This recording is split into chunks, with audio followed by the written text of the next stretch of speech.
গ্যাস্ট্রিকের সমস্যার কারণে অথবা অনেকক্ষণ যাবৎ বাহিরে কাটানোর কারণে অথবা যারা অফিস গোয়িং আপু এবং ভাইয়ারা আছেন খুব বেশি মুখে দুর্গন্ধ অথবা ব্যাড ব্রেথিং হচ্ছে, তাহলে আপনাদের জন্য এই ইয়ামিয়েস্ট সলিউশন হচ্ছে এই মাউথ স্প্রেটি এত বেশি রিফ্রেশিং, মানে স্মেলটা এত ইয়ামি, একটু একটু মিষ্টি মিষ্টি, আবার একদম মানে কি বল মেন্থল টাইপের, মানে মুখটার ভিতরে একদম ঠান্ডা হয়ে যায়, মুখ থেকে গলা পর্যন্ত যে পেট পর্যন্ত ঠান্ডা হয়ে যায়। মাশাআল্লাহ এত জোস। আর এগুলোর মধ্যে অনেকগুলো ফ্লেভার আছে, আমি দেখিয়ে দিচ্ছি।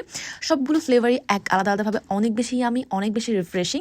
ইভেন মানে মাঝে মাঝে মনে হয় কি অনেক সময় না, অনেকক্ষণ যাবত না খেতে কেমন জানি বমি বমি লাগে, মুখের ভিতর বাজে একটা স্মেল হয়, তখন এটা খাওয়ার সাথে সাথে বা এই স্প্রেটা করার সাথে সাথে কিন্তু মানে খুবই ভালো লাগে। তাই একটা বেস্ট ব্রেথের জন্য বা সুন্দর একটা নিঃশ্বাসের জন্য কিন্তু আজকে নিজের জন্য এবং নিজের আশেপাশের পরিশ্রমী মানুষগুলো বা যারা বেশিরভাগ সময় ঘরের বাইরে কাটায় তাদের সেই প্রিয় মানুষগুলোর জন্য আজকে অর্ডার করে ফেলতে পারেন। এটা কিন্তু মুখের দুর্গন্ধ একদম দূর করবে ইনস্ট্যান্টলি, মানে মুখের ভেতর এত সুন্দর একটা স্মেল দিবে। সত্যি কথা বলতে কি এটা মানে এটা খেয়ে ফেলা হয়, মানে এত মজা, এটাগুলোর এক একটা ফ্লেভার মানে ফ্রুট অনুযায়ী ফ্লেভারগুলো এত টেস্টি, একদম পেটও ভরে যায়।